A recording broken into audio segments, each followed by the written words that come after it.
a resposta da função e, ou inverter a resposta da nossa função, ou tu pode usar uma outra função.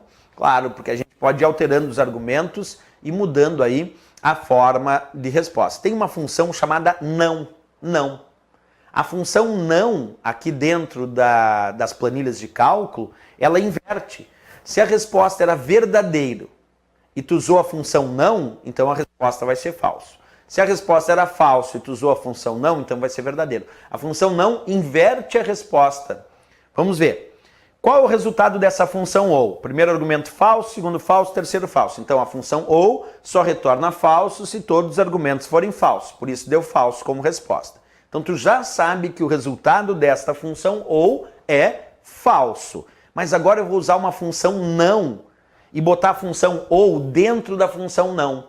Como a função não inverte, se o resultado da função ou foi falso, como eu usei dentro da função não, a resposta da fórmula tem que ser verdadeiro. Vamos ver isso na prática? Olha lá na montagem. Antes aqui da nossa função ou, observa, eu vou escrever não.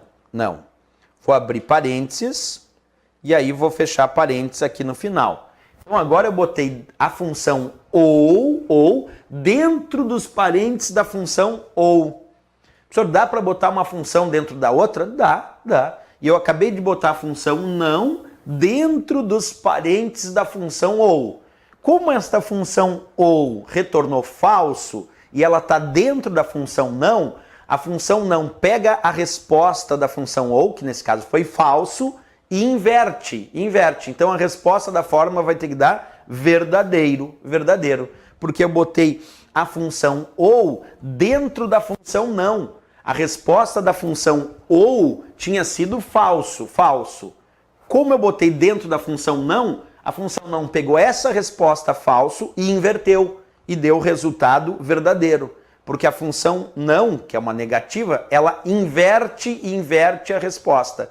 O resultado foi falso, a função não vai dar verdadeiro. Se o resultado tivesse sido verdadeiro, a função não retornaria falso, que a função não inverte a resposta original. Então tem que cuidar aí muito com essas fórmulas e funções de análise lógica nas planilhas. Desde a função se, que a gente já estudou, se for verdadeiro retorna um resultado, se for falso retorna outro, mas também temos a função e, que só retorna verdadeiro se todos os argumentos forem verdadeiros. Tem a função ou, que só retorna falso se todos os argumentos forem falsos. E ainda tem a função não, que inverte. Se a resposta original era falso, vira verdadeiro. Se a resposta original era verdadeiro, vira falso. São as famosas funções de análise lógica que nós temos aí nas planilhas. Então, sempre muito importante serem lembradas para efeito de provas de concurso. Certo, pessoal? Até a próxima aula.